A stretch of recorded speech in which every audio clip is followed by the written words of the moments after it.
guten Abend, so schön, dass ihr alle hier seid. Wir wollen gleich starten und unseren Gott loben und preisen mit den nächsten paar Liedern. Seid ihr dabei? Yes, come on!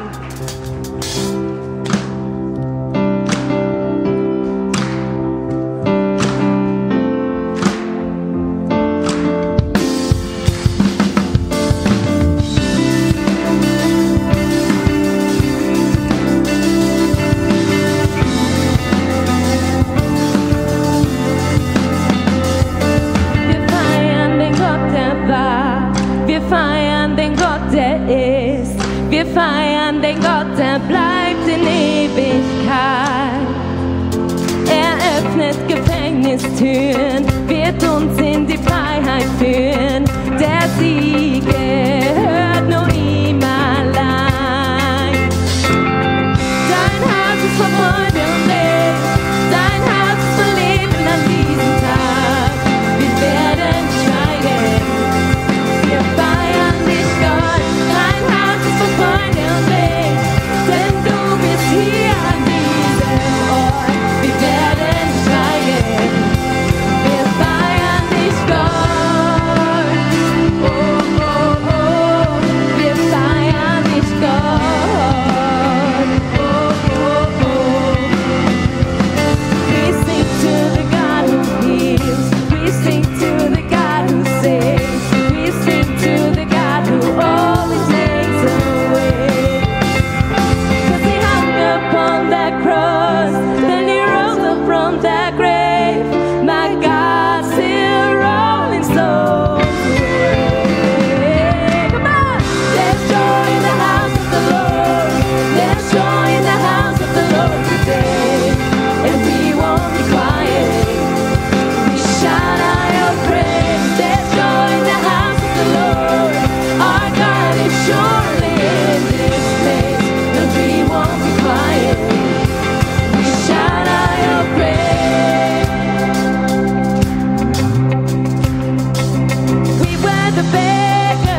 wir Jesus anbeten heute Abend. Komm, geben wir ihm einen riesigen Applaus. Unserem König, unserem Herrn Jesus. Oh, du bist gut, Jesus. Komme bald, Jesus. Komme bald, Jesus. Du bist herzlich willkommen in unserer Mitte, Jesus. Oh, du bist so gut. Ihr dürft euch gerne setzen, seid alle ganz herzlich willkommen. Auch online, ganz speziell in Chur, alle, die mit uns verbunden sind, ganz, ganz herzlich willkommen. Wir gehen in die zweite Woche. Seid ihr bereit? Das Thema ist, letzte Woche war Gott suchen, seine Gegenwart suchen, und diese Woche ist es in seiner Gegenwart bleiben. Das Thema heute Abend, wie bleibe ich in der Nähe Gottes? Und ich glaube, es sind Menschen hier, die sagen, hey, ich brauche nichts Dringendes, ich muss mich richtig an Jesus ranklammern. Und andere, die sagen, ja, mal schauen, was da kommt heute Abend. So ging es mir auch mit dem Thema, und ich möchte kurz einleiten, warum das Thema so wichtig ist. Wie können wir nahe bei Jesus bleiben?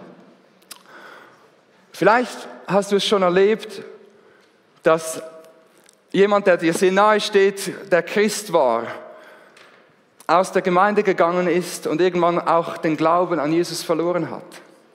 Und vielleicht hast du dich in dieser Zeit gefragt, kann es sein, dass ich vielleicht selber mal in eine Phase komme, wo ich Jesus den Rücken zukehre? Und du hast dich gefragt, wie stark ist mein Glaube? Bleibe ich nahe bei Jesus? Vielleicht erhältst du E-Mails, Newsletter von Christen, die verfolgt werden in anderen Ländern. Und du liest das und du denkst, ist es dir auch schon so gegangen, dass du sagst, was wäre, wenn hier Verfolgung wäre? Wie wäre mein Glaube? Würde ich Ja zu Jesus sagen, bei allem Druck, bei aller Verfolgung, bei aller Ausgrenzung? Wo ist mein Glaube? Wie nahe bin ich bei Jesus? Möchte ich bei ihm bleiben, koste es, was es wolle? Vielleicht hast du über Jahre für ein Anliegen gebetet, eine Person, ein wichtiges Anliegen. Und Gott hat scheinbar nichts getan. Und du fühltest dich einsam, er war wie weg. Gott war nicht da. Und du hast aufgegeben zu beten oder du warst so nah dran. Nahe bei Jesus bleiben. Oder das Letzte, kannst du schnell einblenden, hilflos, genau. Vielleicht betest du schon lange für Menschen, die dir so nahe sind, dass sie Jesus kennenlernen dürfen, und es geschieht nichts. Im Gegenteil, sie lehnen alle deine Versuche ab, irgendetwas von Jesus zu hören. Nahe bei Jesus leben. Und schau, wenn wir so Gefühle haben, so Dinge erleben, dann, Jesus beschreibt es so in Johannes 15,5 in unserem Vers, denn ohne mich könnt ihr nichts tun. Wenn wir nicht mit Jesus verbunden sind, können wir nichts, gar nichts. Und ich meine nichts an deiner Arbeit, das Bestand hat, nichts in deinem eigenen Glaubensleben, nichts, das du für andere tust, für die Gemeinde tust, für das Reich Gottes tust, nichts. Wenn wir ohne Jesus sind, wenn wir nicht nahe bei ihm leben. So ging es den Jüngern. Dieser Vers steht in den Abschiedsreden von Jesus. Die Jünger hatten Krise. Sie hatten eine halbe Stunde, bevor Jesus das sagte, hat Jesus dem Judas gesagt, geh, tu, was du tun musst. Und er sagte ihnen, Judas wird mich verraten. Einer weniger. Einer, der den Glauben verloren hat, die anderen 11 zurück. Wie bleibe ich nahe bei Jesus? Dann sagt Jesus, ich gehe weg zum Vater. Wie bleibe ich nahe bei Jesus? Die Jünger haben sich das auch gefragt. Und darum sagt ihnen Jesus in unserem Vers, ich bin der Weinstock, ihr seid die Reben. Wer in mir bleibt und ich in ihm, der bringt viel Frucht. Denn ohne mich könnt ihr nichts tun.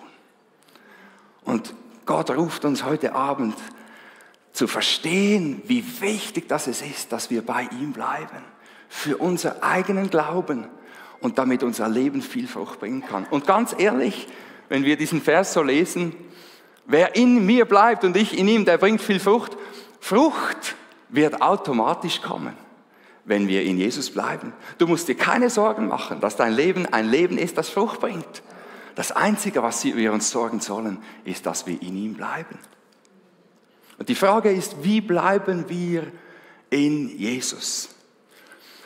Und ich habe eine gute Nachricht. Es ist nicht schwierig, sagen wir mal so, es ist nicht kompliziert. Viele Menschen denken, in Jesus bleiben hat etwas damit zu tun, dass man unglaublich tiefe Dinge über Gott wissen muss oder dass man den ganzen Tag beten muss oder dass man eine spezielle Beziehung zu Gott haben muss, die sonst niemand hat. Und Jesus sagt nichts von dem. In Jesus bleiben ist nichts Mystisches, ist nichts für irgendwelche spezielle Christen.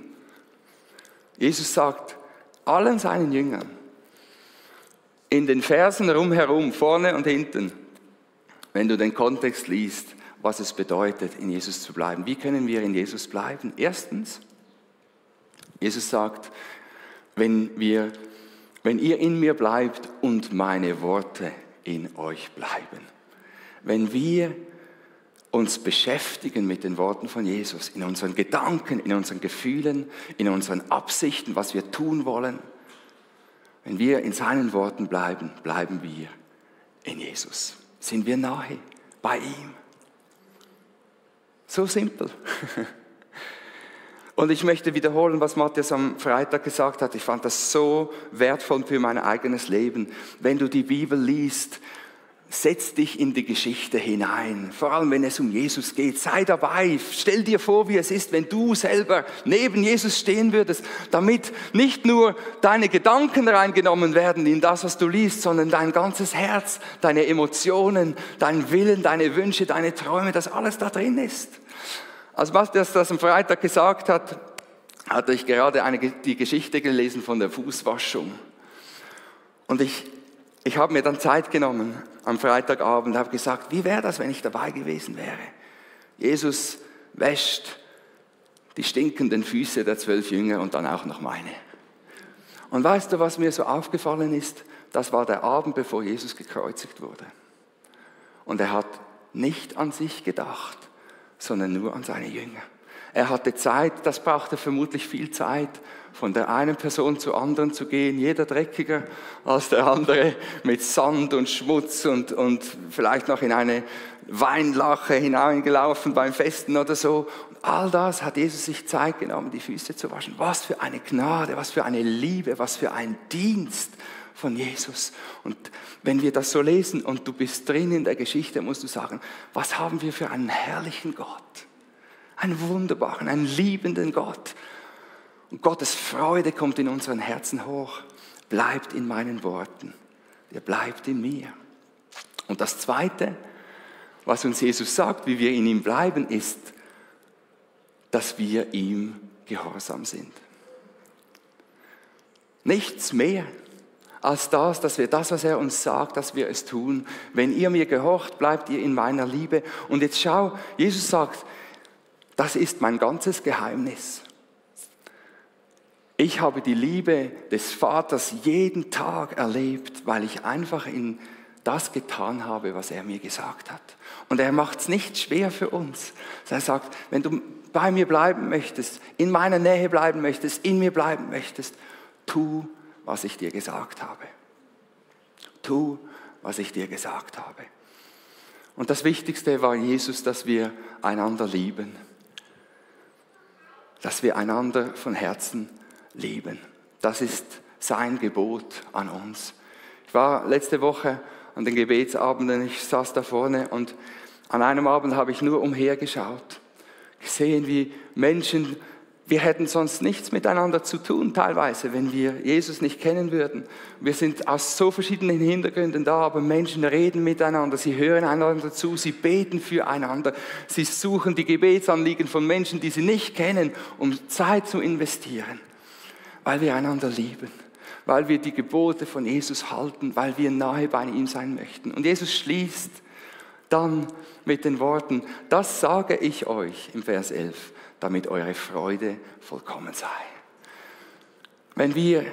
Es gibt keine schönere Beschreibung in der Bibel, als in Jesus zu bleiben, als das, dass wir Freude haben an ihm. Und dazu lädt uns Jesus ein. Nicht, weil wir es aus uns selbst können, sondern weil er gesagt hat, ich habe euch gereinigt, ich habe euch auserwählt, ich habe schon für euch gebetet, ich halte euch in meiner Hand. Was ist unsere Antwort? Jesus, ich möchte bei dir bleiben. Komm, lasst uns aufstehen miteinander und wir wollen noch beten und dann in diese Zeit gehen.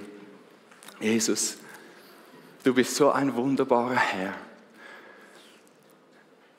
Und gerade wenn uns bewusst wird, dass wir nichts tun können aus uns selbst, Herr, wenn wir nicht mal wissen, ob wir morgen, wenn wir aufstehen, noch die gleiche Liebe zu dir haben, aber du trägst uns, wir möchten bei dir bleiben. Wenn wir keine Ahnung haben, was von uns gefordert wird und wie unser Glaube geprüft wird und die Anliegen, die wir haben für andere Menschen, die Menschen, die uns auf dem Herzen liegen, wir können es nicht aus uns selbst. Wir drehen uns so oft so stark um uns. Wir brauchen dich. Wir möchten in dir bleiben, Herr. Lehre uns das gerade heute Abend. Lehre es uns in dieser Woche, dass unsere Freude an dir so groß sein kann, dass wir gerne mit dir zusammen sind, gerne deine Gebote tun, gerne von dir lernen. Und unser Leben wird Frucht tragen, dass der Vater verherrlicht werde. Herr, wir wollen, dass du heute Abend Lob empfängst in der Zeit, die wir miteinander haben. Amen. Amen. Wir haben Zeit bis 7:45 im Gebet zusammen. Gottes Segen.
before the Lamb of God sing.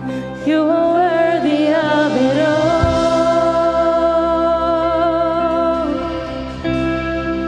You are worthy of it all.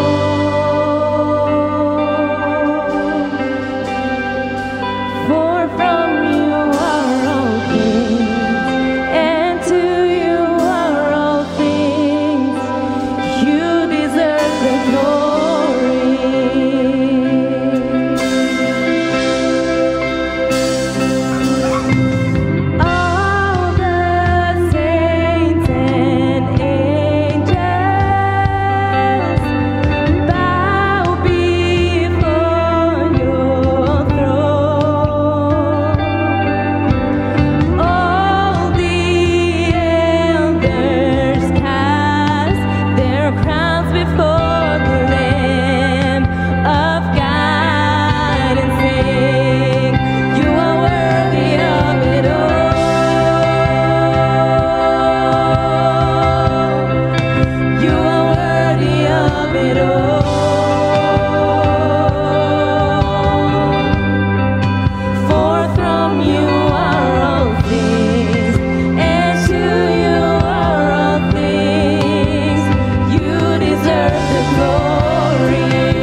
You are worthy of it all.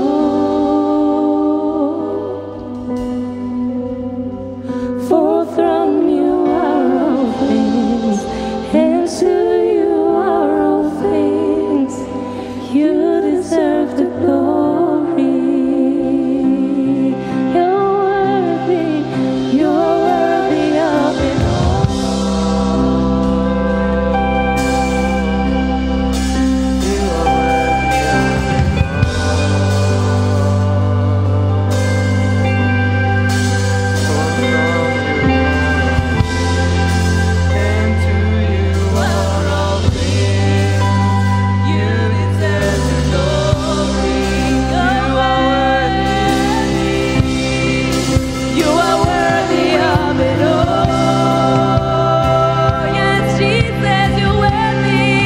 You're worthy of it all.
Herr, wir möchten deine Ehre.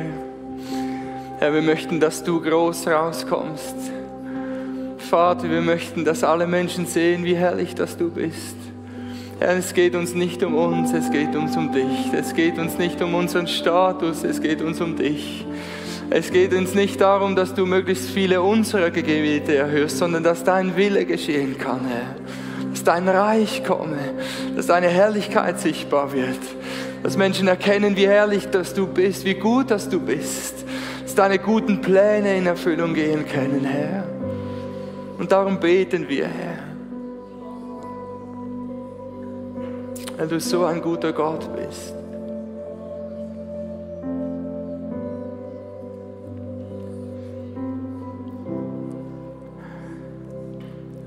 Ich habe den Eindruck, dass der Heilige Geist so in unsere Herzen hineinlegt, dass so viel Frucht kommen wird durch unsere Leben, dass Gottes Reich sich ausbreiten wird, wenn wir das eine Ziel haben, dass wir sagen, Jesus, wir möchten nahe bei dir bleiben. Wir möchten, dass der Vater groß rauskommt, dass er Freude haben kann an uns.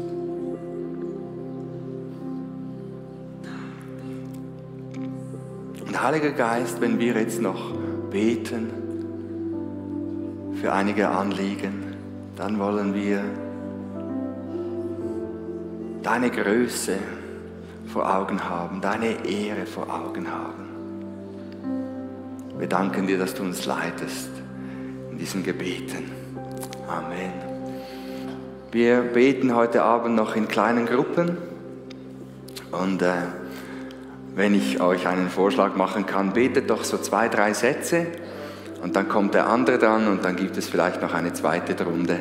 Aber so kann jeder auch mitbeten, wir können voneinander lernen, einander zuhören. Wir beten heute Abend für große Freude an Gott und an der Gemeinschaft mit ihm. Ob es dann die Sehnsucht ist, weil Gott noch nicht eingegriffen oder gekommen ist oder noch nicht so spürbar ist, wie es du dir wünschst, oder ob du schon sagen kannst, danke, danke. Aber wir beten für große Freude in unserer Kirche an Gott, an der Gemeinschaft mit ihm. Wir wollen beten, dass unsere Liebe untereinander zunimmt. Und dass wir in jedem Moment in der Kleingruppe, wenn wir ein Telefon machen oder ein WhatsApp schreiben, zusammen sind oder ein Anliegen hören aus der Kirche, dass wir spüren, das ist der Weg, wie Jesus möchte, dass wir einander lieben untereinander. Und dass unser Vater im Himmel durch unser Leben, im Alltag, in der Schule, am Arbeitsplatz und durch das, was wir sagen von Jesus, dass er bekannt wird. Dass noch viele Menschen sagen, diesen Gott muss ich kennenlernen. Lasst uns miteinander beten, noch zu dritt, zu zweit, zu viert.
Jesus, wir danken dir von ganzem Herzen, dass du für uns gebetet hast und dass du uns in dir bewahrst. Und so dürfen wir in diese Nacht gehen und in den nächsten Tag im Wissen, dass wir in deinen Händen sind und dass du uns nie loslassen wirst. Oh, wir preisen dich dafür von ganzem Herzen. Amen, Amen. Wir sehen uns morgen Abend wieder. Gleicher Ort, gleiche Zeit. Sing gesegnet. Vergeben, völlig frei und so geliebt durch dich. Du bist der Grund, warum ich Freude spüre.